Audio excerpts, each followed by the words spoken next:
آیت جو کہ ہم پڑھیں گے وہ اس سورت کی تیسری نمبر آیت ہے، مالک یوم الدین۔ مالک کہتے ہیں بادشاہ کو جس کے پاس مکمل اختیار ہو، اور مالک ملک سے مشتق ہے، اور اس کا معنی ہے کسی چیز پر ایسا قبضہ کہ وہ اس میں تصرف کرنے کی جائز قدرت رکھتا ہو۔ مالک ملک سے مشتق ہے، اور اس کا معنی کیا ہے؟ کسی چیز پر ایسا قبضہ کہ وہ اس میں تصرف کرنے کی جائز قدرت رکھتا ہو۔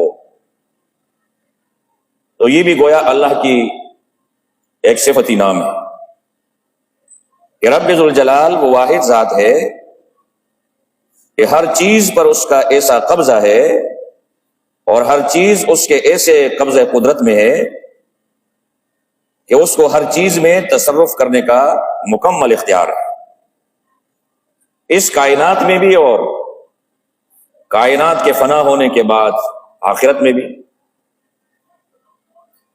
قرآن کریم میں یہ لفظ استعمال ہوا ہے بعض آیات میں، جیسا کہ اللہ پاک فرماتے ہیں الملک یومئذ الحق للرحمن، اس دن یعنی قیامت کے دن رحمان ذات کی ملکیت اور اس کی بادشاہی حق ہے۔ قیامت کے دن اللہ کی بادشاہی ہو، اور حدیث میں آتا ہے اور تفاسیر کے اندر بھی لکھا ہے کہ قیامت کے دن رب ذوالجلال ایک موقع پہ سوال کرے گا، پوچھے گا تمام انسانوں سے۔ جب بعث بعد الموت ہوگا، یعنی سارے انسانوں کو اور جنات کو سب کو اللہ پاک دوبارہ زندہ فرمائے گا، اور اولین اور آخرین سب حاضر ہوں گے اور جمع ہوں گے، تو اللہ پاک فرمائے گا لمن الملک اليوم، بتاؤ آج کس کی بادشاہی؟ دنیا میں تو ہر شخص یہ دعویٰ کر سکتا ہے نا کہ میں بادشاہ ہوں، اور دنیا میں بہت سارے ممالک ہیں اور ہر ملک کا اپنا بادشاہ ہے، وزیر اعظم ہے، صدر ہے۔ تو دنیا کی حکومتیں اور بادشاہتیں تقسیم ہیں انسانوں نے۔ قیامت کے دن یہ ساری بادشاہیاں ختم ہو جائیں گی، صرف اللہ کی ذات جو ہے وہ بادشاہ ہو، اور اللہ فرمائے گا کہ دنیا میں تو تم بادشاہ بنے ہوئے تھے، ہر ایک کا دعویٰ تھا کہ میں بادشاہ ہوں، میرے پاس اختیار ہے، میرے پاس حکومت ہے، اور میں تصرف رکھتا ہوں۔ آج ذرا بتاؤ لمن الملک اليوم، کس کی بادشاہی؟ تو سکوت طاری ہو جائے گی، کہیں سے کوئی آواز نہیں آئے گی، کوئی جواب کسی سے نہیں بن پڑے گا، اس لیے کہ اللہ کے سوال پر جواب دینا کسی کی قدرت میں نہیں ہوگا۔ خوف کا عالم ہوگا، نفسا نفسی کا عالم ہوگا، تو پھر رب ذوالجلال خود فرمائے گا للہ الواحد القہار، آج بادشاہی اس ذات کی ہے جس کا نام اللہ ہے، ایک ہے، قہار ہے، واحد اور قہار بادشاہ کی آج بادشاہی ہے، اس کا تصرف چلتا ہے۔ قرآن کریم میں رب ذوالجلال نے فرمایا ہے کہ دنیا میں تو جس کو چاہتا ہوں اس کو بادشاہ بنا دیتا ہوں۔ دنیا کی بادشاہی جو انسانوں کی بادشاہی ہے وہ تو عارضی ہے، چند روزہ ہے، محدود ہے۔ قل اللہم مالک الملک تؤتی الملک من تشاء وتعز من تشاء وتذل من تشاء بیدک الخیر انک علی کل شیء قدیر۔ کہہ دیجئے میرے پیغمبر صلی اللہ علیہ وسلم، اللہم مالک الملک، اے بادشاہوں کے بادشاہ۔ اللہ پاک کیا ہے؟ مالک الملک ہے۔ تمام بادشاہوں کا اصل اور حقیقی بادشاہ جو ہے وہ اللہ کی ذات ہے۔ انسان کیا ہے اور اس کی بادشاہی کیا ہو؟ حقیقت میں بادشاہ اور مالک وہ اللہ کی ذات ہے، اس کو مالک الملک کہا گیا ہے۔ اور یہ جو عارضی بادشاہیاں ہیں دنیا کی اور حکومتیں ہیں، اللہ تبارک و تعالیٰ کی نگاہ میں اور نظر میں اس کی کوئی حیثیت نہیں، لیکن انسان اس کو بہت کچھ سمجھتا ہے، لہذا تؤتی الملک من تشاء، جس کو تو چاہتا ہے بادشاہی دے دیتا ہے۔ حکومت دے دیتا ہے، اقتدار دے دیتا ہے۔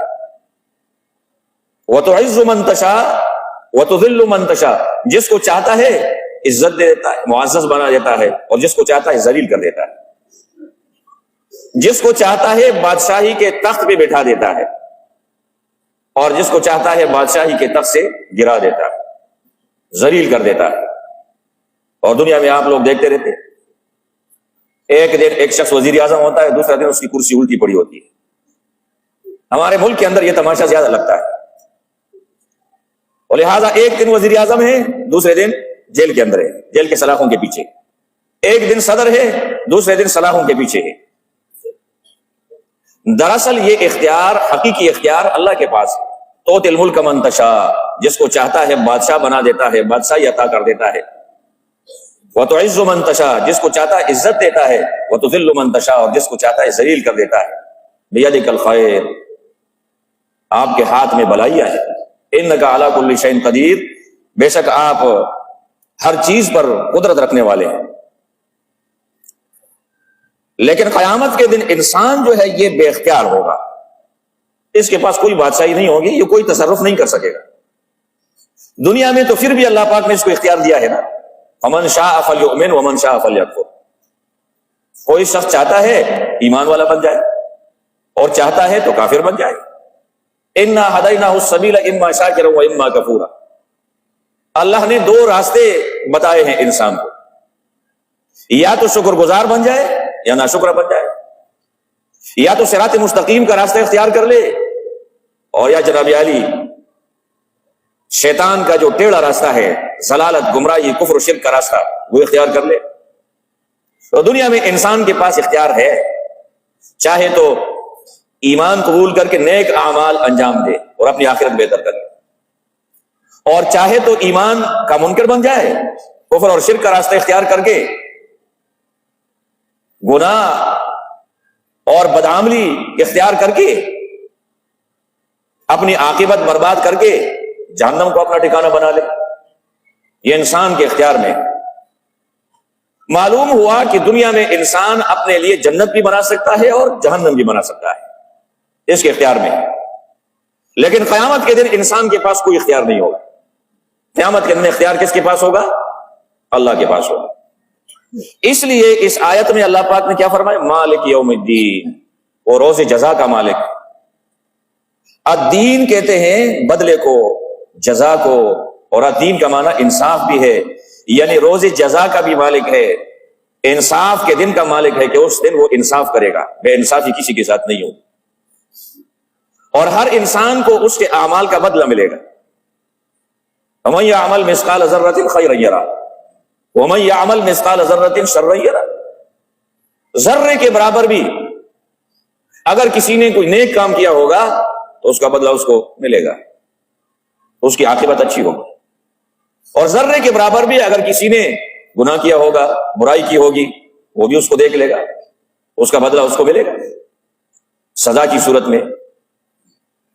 قرآن میں اللہ پاک نے فرمایا یوم لا تملک نفس لنفس شیئا والامر یومئذ للہ، قیامت کے دن ایک نفس دوسرے نفس کے کچھ بھی کام نہیں آئے، ایک انسان دوسرے انسان کے کام نہیں آئے، اور معاملہ اور اختیار کس کے ہاتھ میں ہوگا؟ والامر یومئذ للہ، اس دن اختیار اور معاملہ اللہ کے ہاتھ میں ہوگا، بس اللہ کی مرضی ہوگی۔ جس کو چاہا اس کے ایمان اور نیک اعمال کی وجہ سے جنت کا حقدار قرار دے دیا، اور جس کو چاہا اس کے کفر اور شرک اور گناہوں کی وجہ سے اس کو جہنم کا مستحق قرار دے دیا۔ اندھا نگری نہیں ہوگی کہ کوئی شخص نیک عمل والا ہے اور اللہ پاک خواہ مخواہ اس کو جہنم میں بھیج دے، جہنم اس کا ٹھکانہ بنا دے، یا کوئی شخص مشرک ہے، کافر ہے، بدعمل ہے، اور اللہ پاک جنت اس کا ٹھکانہ بنا دے، یہ تو بے انصافی ہوگی۔ اور اللہ پاک جو ہے وہ بے انصاف نہیں ہے، وہ کسی کے ساتھ بے انصافی نہیں کرتا، دنیا میں بھی بے انصافی نہیں کرتا، اور آخرت میں بھی کسی کے ساتھ کوئی بے انصافی نہیں ہوگی۔ یہ تو انسان بذات خود ایسا ہے کہ اپنی آخرت پہ یہ نظر نہیں رکھتا کہ دنیا میں میں نے ایک اعمال انجام دوں اور میری آخرت بہتر ہو جائے، بس اپنی مرضی کا مالک بنا ہوا ہے، اور جناب عالی آخرت کے لیے کوئی تیاری نہیں کر رہا ہے. اور ہمارے جو لوگ ہیں مسلمان، وہ تو جناب علی ہر شخص مولوی اور عالم اور مفتی بنا ہوا ہے. یعنی علم کسی نے حاصل نہیں کیا، علم نہیں ہے، لیکن آپ کسی سے کوئی مسئلہ پوچھ کے دیکھ لو، وہ آپ کو ایسے دلائل بتائے گا آپ حیران رہ جاؤ. یعنی اپنی عقل سے دلائل بتائے گا. اور کافی لوگوں کو میں نے اس طرح دیکھا ہے کہ وہ اس طرح کرتے ہیں. جب آپ کے پاس علم نہیں ہے، آپ نے قرآن و سنت کا علم حاصل نہیں کیا، باقاعدہ طور پہ آپ نے کسی استاد سے پڑھا نہیں ہے، تو پھر آپ کسی کو مسئلہ کیسے بتا سکتے ہیں؟ آپ کو تو اس کی اجازت ہی نہیں ہے. ہمارے مقتدیوں میں بھی بہت سارے لوگ ایسے ہیں، ایک دوسرے کو خود مسائل بتا دیتے ہیں، ایک پوچھتا ہے دوسرا جناب علی مفتی بن جاتا ہے. اور ہم سے جب پوچھتے ہیں کوئی مسئلہ تو سوال بھی کرتے ہیں اور اس کے ساتھ اس کا جواب بھی خود دیتے ہیں. انتظار نہیں کرتے کہ جس سے میں مسئلہ پوچھ رہا ہوں اور اس کا جواب بھی دے دے. مسئلہ پوچھتا ہے اور اس کے ساتھ ساتھ جناب علی کیا کرتا ہے؟ جواب بھی خود. مجھے کسی سے جناب علی واسطہ پڑا، اس نے مجھ سے یہ مسئلہ پوچھا اور مولوی صاحب آپ بتا دیں کہ اس کا جواب کیا ہے، اور میں نے تو اس کو یہ جواب دیا ہے. جواب نے جواب دیا ہے تو پھر ہمارے جواب کا کیا فائدہ؟ پھر تو ٹھیک ہے آپ مفتی ہیں، آپ اپنے آپ کو کچھ سمجھتے ہیں. لہذا بعض لوگ ایسے ہوتے ہیں کہ جو غلط مسائل بیان کرتے ہیں، غلط مسائل لوگوں کو بتاتے ہیں، خود بھی گمراہی کا شکار ہو جاتے ہیں اور دوسروں کو بھی گمراہ کر دیتے ہیں. یہ بڑا خطرناک راستہ ہے، ایسا نہیں کرنا چاہیے. اور یہ جو 3 آیتیں ہیں اس کے اندر غائب کے صیغے استعمال ہوئے ہیں اور اللہ تبارک و تعالیٰ کی حمد و ثنا اس میں بیان ہوئی ہے. الحمدللہ رب العالمین، سب تعریفیں اللہ کے لیے ہے جو کہ جہادوں کا پالنے والا ہے. الرحمن الرحیم، بے حد مہربان ہے، نہایت رحم کرنے والا ہے. مالک یوم الدین، روز جزا یعنی قیامت کے دن کا مالک. اللہ عمل کی توفیق عطا فرمائے.